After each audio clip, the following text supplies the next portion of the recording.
Some wounds aren't visible, scars that can't be seen on the skin, yet they run deeper than any cut. Sometimes in a person's life, things are lost, not just objects or people, but also the chance to choose, the freedom to decide. For me, that happened at a young age, a forced decision that changed the course of my life. Though I was still young, I was compelled to marry. Not because of burning love or the dream of starting my own family. No, I married because of something as heavy as a stone tied around my neck. A shame that enveloped my family, a rumor that needed to be buried. And the only way? A forced wedding, a vow not from the heart, but from fear of what the world would say. Call me Lolita. I was in college at the time when Robert became my boyfriend. I was a student at Lyceum of Batangas in the commerce course. Robert and I met. He courted me and we became on. Not long after, we broke up because he was so jealous. A year after Robert and I broke up, I met this guy Christian because of pizza.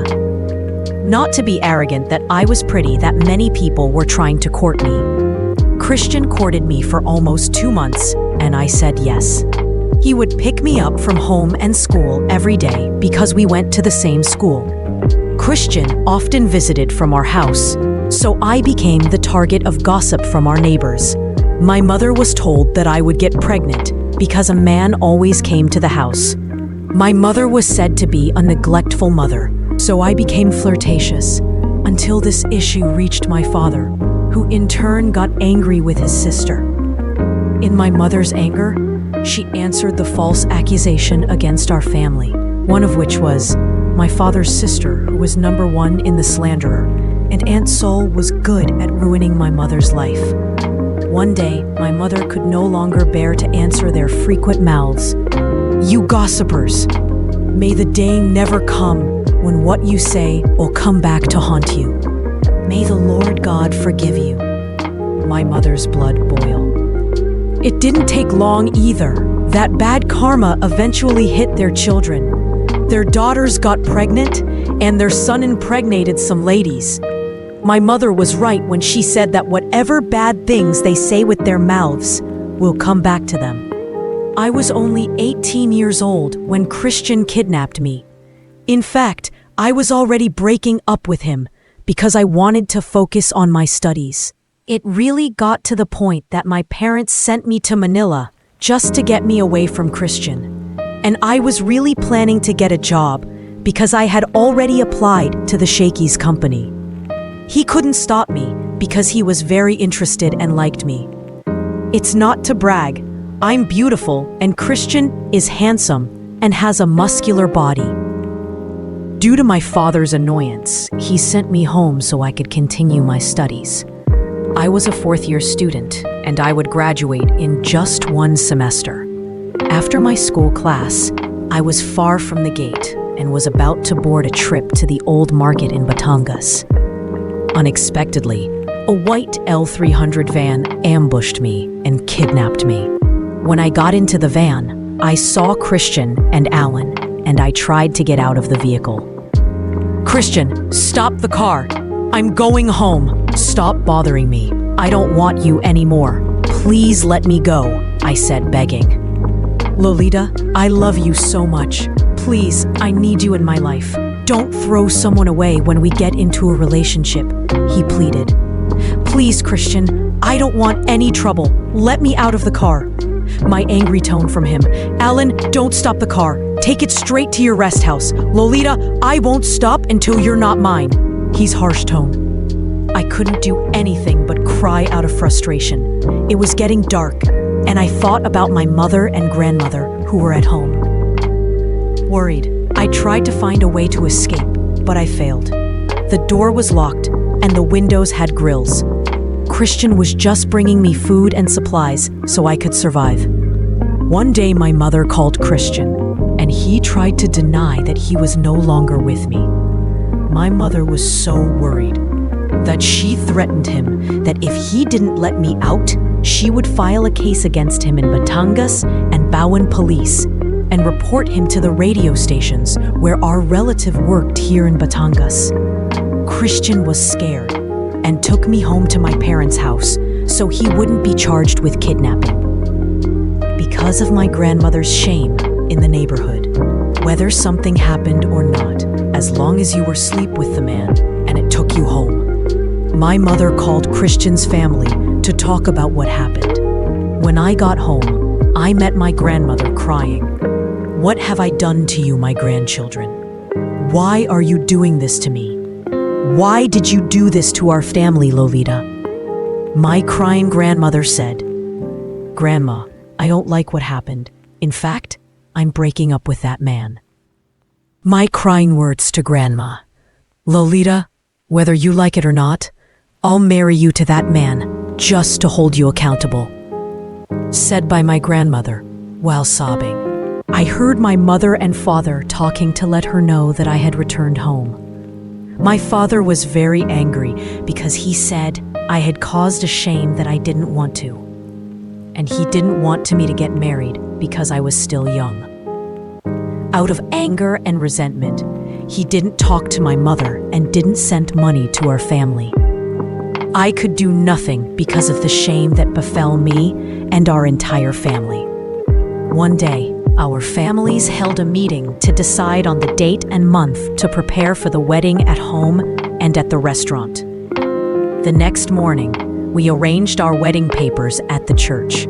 The priest spoke to us separately to be preached to and asked questions. "Are you sure about your decision? Maybe when the time comes, you will regret your sudden decision. There are couples who got separated because they are not compatible and their partner becomes a cheater. Think about your decision first." His worried words, "Father, it'd be a shame if I didn't continue. It would be a shame and everything is settled." I calmly responded to him, "Okay, if it's your decision, there's nothing I can do." After a month of preparation, we got married right away. The first month we were together was smooth and there were no issues. We went back to my parents' house so we could stay there for 3 days. My brother Simeon and I didn't have a good time because of the embarrassment that happened. He got angry with me because I got married early to a man he didn't like. My brother didn't want Christian because he didn't like him. One day, my mother went out to Manila and she was taking care of some paperwork on her birth certificate. And since there was no one at home, we locked ourselves in the room. My brother suddenly went upstairs and angrily asked, "Why are you closing the bedroom door? You only live here if you can behave like this is your house." His angry word, "What did I do wrong to you? Is this your house? Who do you think you are?" "I am also the child of our parents," I replied to him. "What are you saying? Maybe you're forgetting that because of you, our family is in trouble. You'd better get out of here. You're just a disgrace to this family." His angry response, "Why you, brother? Aren't you ashamed? You're even worse. You impregnate your girl. Don't clean yourself. We're both just doing something shameful." I also responded angrily to him. "You are a plague on our family. Get out of here." His angry response. We immediately packed up and left the house, not knowing that the gossipy neighbors were listening. And we went home to in-my-law's house. When we stopped there, I helped with the housework as a favor to Christian's stepmother and father. Every morning, he and his father would wake up early to sell fish at the old and new markets in Batangas. That was his father's business. He also lent money to people with interest, and Christian continued his studies in college. The next morning, my youngest sister Arlene called from Bawan. She said she and mother would visit me at home tomorrow morning. I agreed, so they could see how I was doing here at in-law's house. The next day, my mother visited with my youngest sister. My mother and I were talking, and she found out that my older brother Simeon had kicked us out of the house. So she scolded him and told him off. If their neighbors hadn't told it, she wouldn't have known about it. A few years later, Christian finished college and got a job at the Aboitiz shipping company, To Go. He drove a car and made deliveries. Sometimes he came home drunk. We wanted to have a baby, but no matter what we did, we couldn't conceive. So when we got together, we waited a long time to have a baby. And we even consulted a doctor. And we even had baby. It took us 2 years before we had a child. August 12th was the day I gave birth to our only daughter. One day, I asked my youngest sister to watch over my child while we were shopping. While we were shopping, a salesman was hitting on me. My husband noticed it and immediately grabbed my arm and dragged me to the van. We got into the van and a sharp slap hit my cheek. You know that you are married and you are still flirting, promiscuous woman. His angry tone. What's wrong with you? Why did you slap me?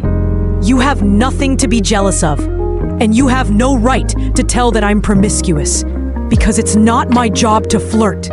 My response angrily to him. We fought in the car until we got home. When we went in and went up to the room, we were still arguing. I was so full that I called my sister, who was watching my little daughter.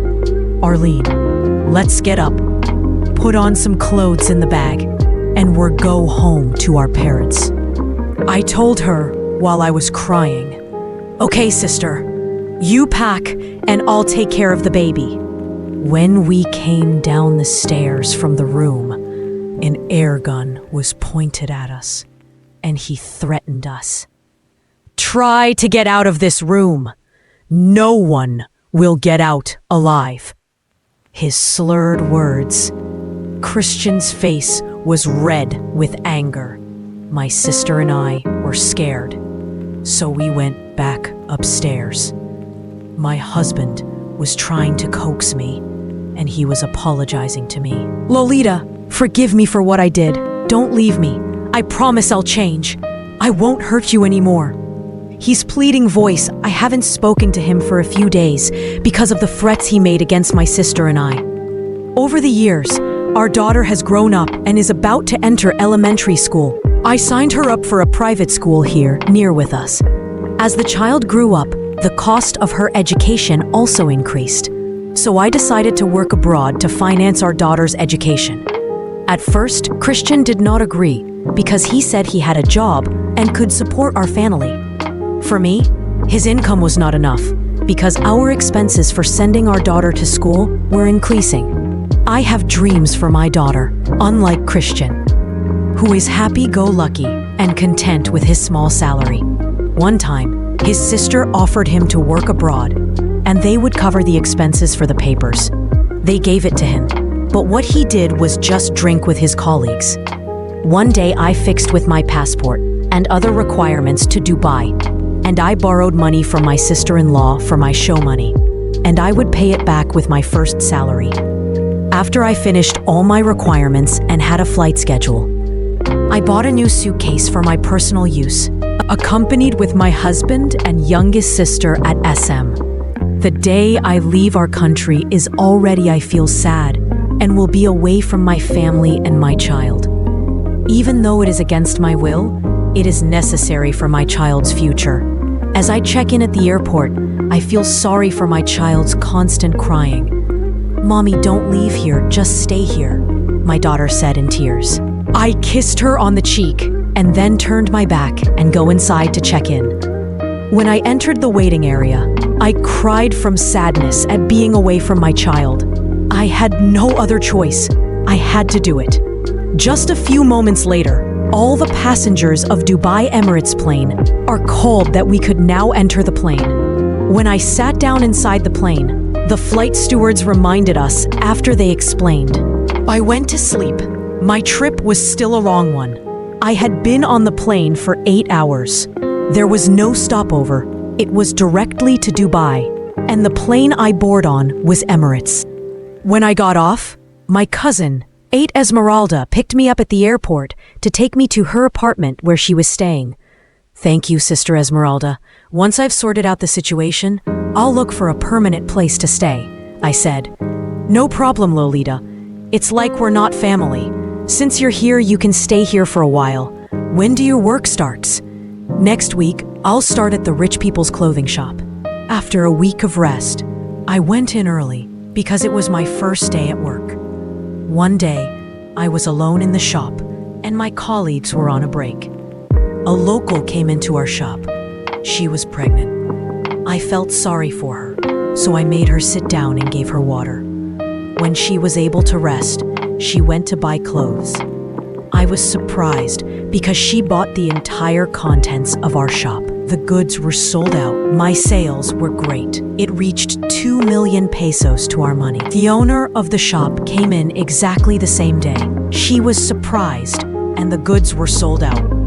According to my boss, she was the wife of a sheikh. She was happy with my hospitality. That same day, I was promoted to branch supervisor.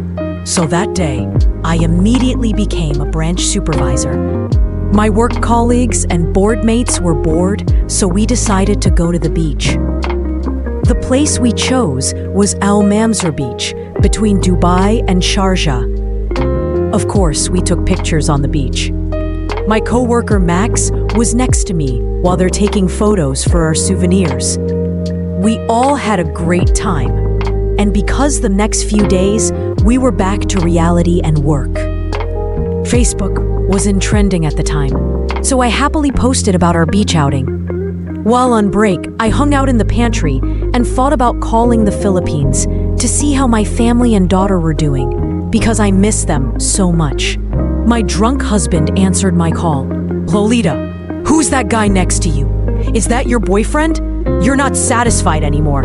Even though you're far away, you're promiscuous," he said it angrily. "I'm not doing anything wrong. He's just my workmate. You're a dirty mind. You have no right to say hurtful words to me. After all, you should be the one making a living here.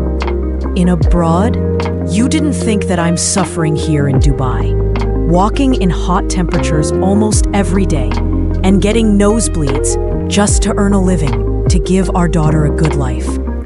The money your sister gave you, instead of having you sort out the paperwork, you spent it on alcohol and getting drunk. I hope you at least thought about the hardship I'm going through. And if you keep talking to me like that, you'll be ashamed of my family." I responded angrily to him. I was so angry and upset that I cried while I was in the pantry. Instead of being happy, it was replaced with resentment towards to my husband. Out of frustration and tears, I was wiping tears from my face when my Ethiopian colleague Ayana entered the pantry. "Lolita, why are you crying? Is there something wrong? Tell me, maybe I can help you out."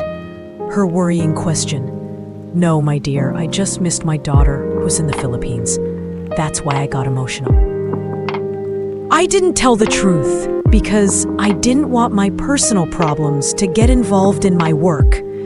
Because I'm the kind of person who doesn't know how to share my personal issues to other people.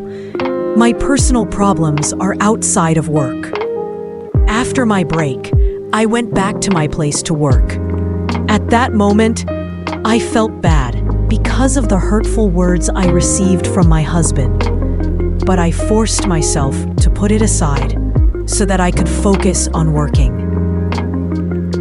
After 3 years of working in Dubai, my boss gave me 2 months of vacation so I could be with my family. I went home to the Philippines to rest and enjoy myself with my daughter.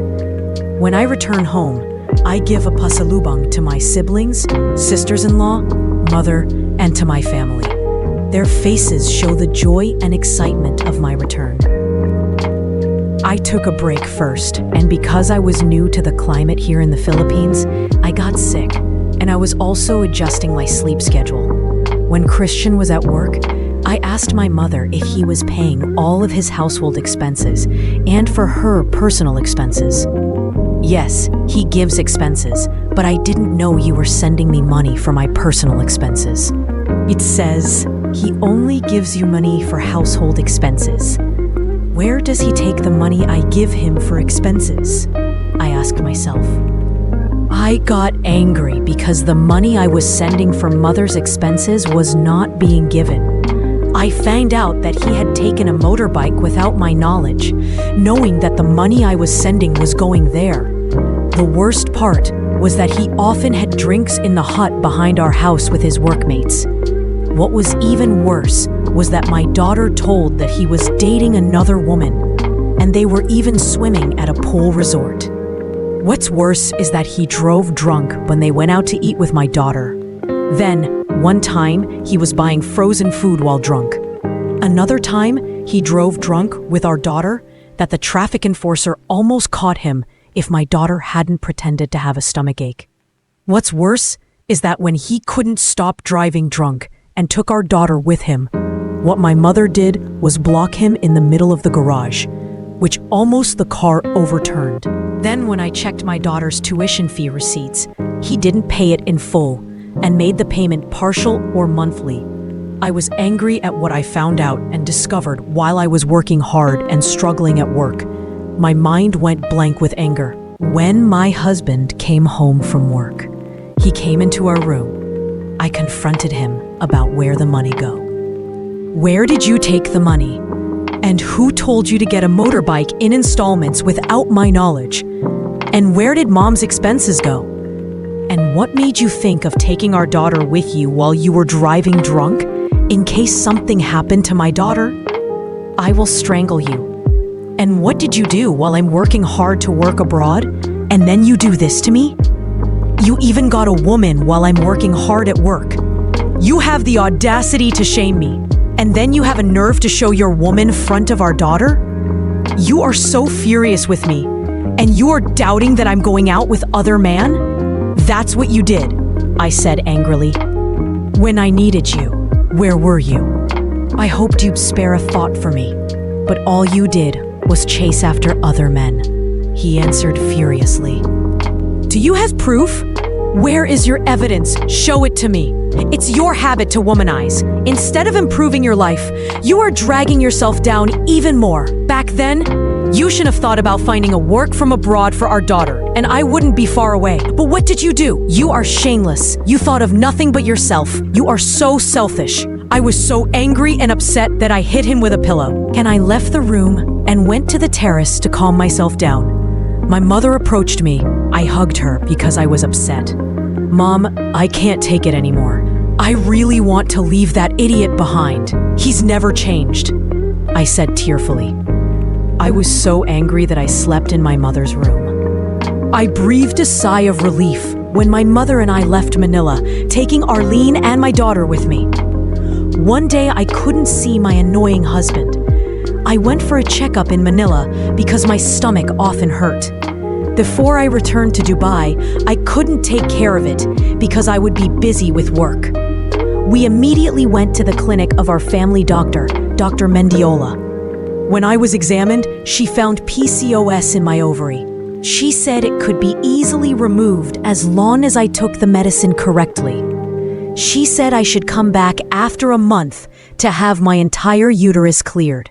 One day, my husband and I went out with my daughter and my youngest sister to eat outside, even though I didn't want to, and I was angry just for my daughter's pleasure.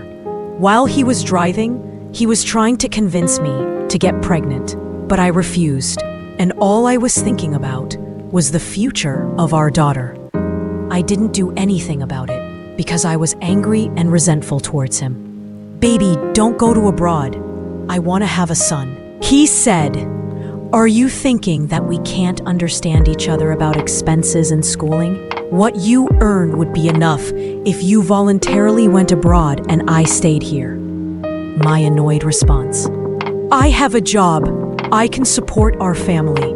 Our conversations fell silent when we arrived at my parents' house, where I had them temporarily stayed so that my daughter could be properly taken care of while I was abroad.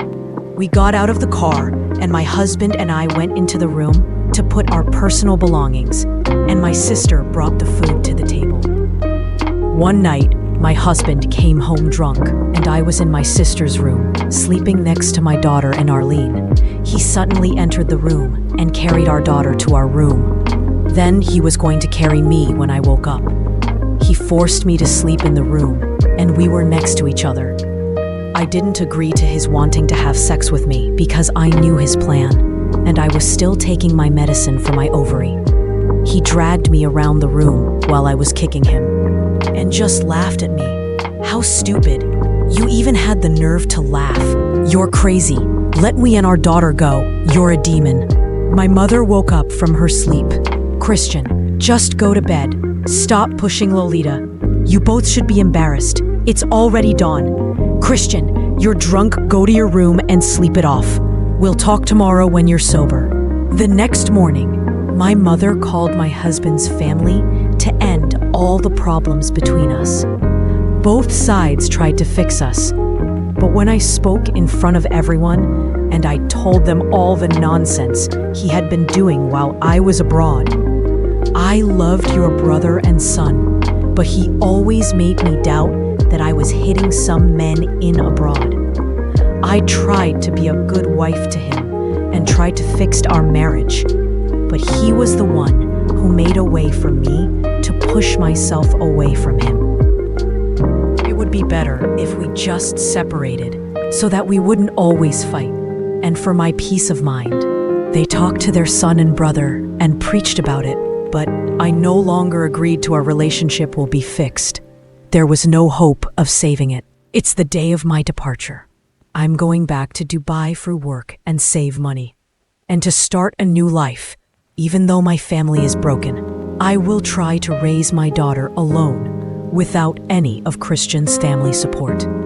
A few days later, Christian left my parents' custody. Although no one kicked him from the house, he said goodbye properly to my mother and grandmother so that he could return to his parents' house. He left our daughter in my mother's custody. She was only 7 years old when my husband and I separated. The last news I got was that he was still working at Tugo and was not providing financial support for our daughter.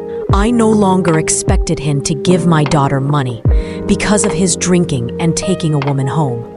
He was so overweight that he ended up in the hospital and had a heart attack.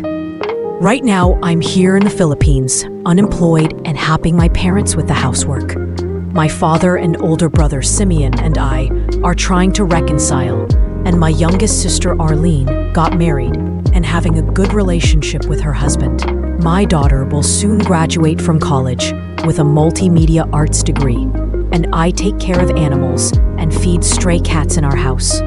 Fate may have snatched away the joy of my youth, and I may never have experienced the life of a teenager, forced into an early marriage by my mother and grandmother with a man who wasn't worthy. But through it all, I learned to be brave and resilient for what I stood for. These words aren't just a recount of my past. They are the most profound life lesson etched into my very soul. Yes, the simple joys of youth were stolen from me. The nights filled with laughter among friends. The boundless dreams. The freedom to discover myself without the crushing weight of expectation. I was pushed into a vow I didn't choose with a stranger, under the suffocating burden of shame and obligation. Yet with every tear that fell, every night filled with dread, and every challenge that arose, a fire ignited within me. The forced marriage, the loss of my innocence, this wasn't the end of my story. Instead, it became the beginning of my discovery of a strength I never knew I possessed. I became brave, not because I was fearless, but because despite the fear, I chose to fight. I became resilient, not because I was immune to pain, but because despite the hurt, I chose to stand tall. And what was I fighting for? Not just for myself, but for my dignity, my future, and the hope that one day happiness wouldn't be a dream stolen, but a reality I would achieve on my own terms. Life is full of unexpected turns. We may not control the beginning, but we always have the choice of how we end each chapter.